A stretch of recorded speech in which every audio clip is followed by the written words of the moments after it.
Welcome to this explainer. Today, we're breaking down the incredibly dramatic opening chapter of Andrzej Sapkowski's Baptism of Fire. We are dropping right into a shattered world, a devastating war, and a helpless guardian who is forced to just watch it all burn.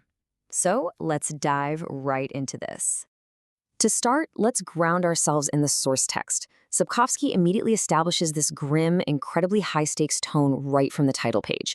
Look, if you thought things were bad at the end of the previous installment, the opening pages here basically let us know that somehow the situation has actually gotten worse.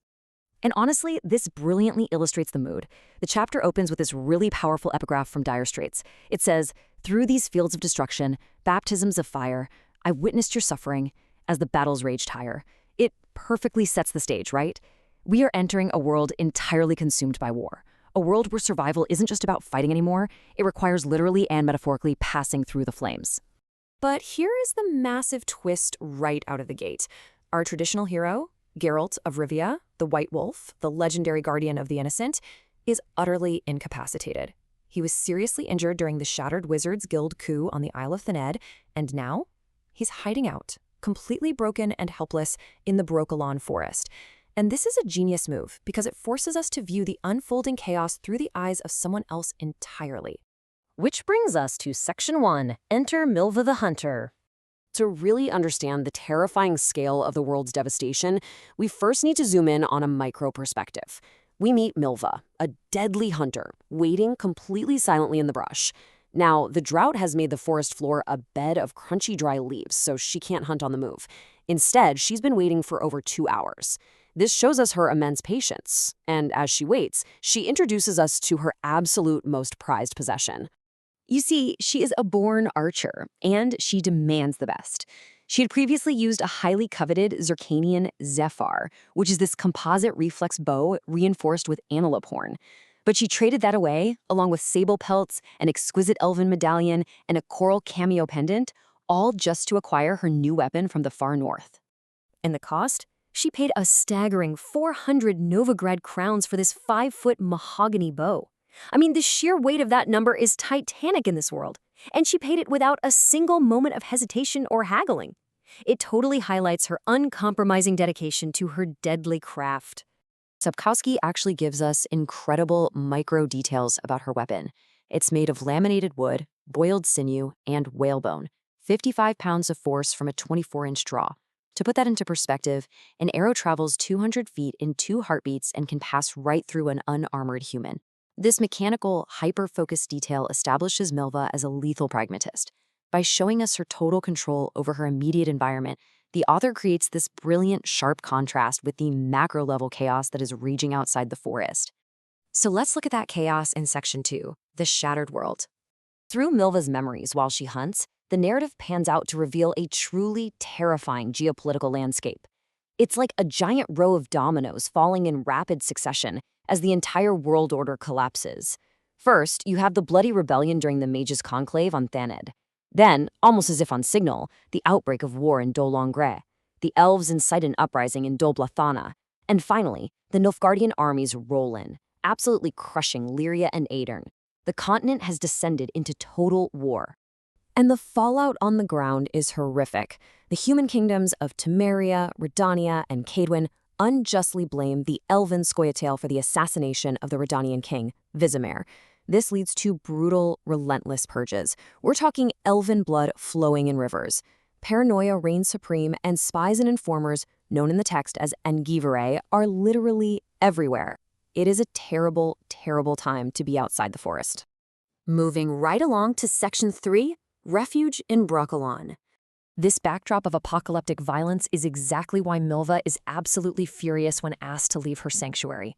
Look at her reasoning here. She tells the dryad healers that the world is a slaughterhouse. Spies are everywhere. Just making the wrong face in town could mean meeting the hangman's red-hot iron in a dungeon.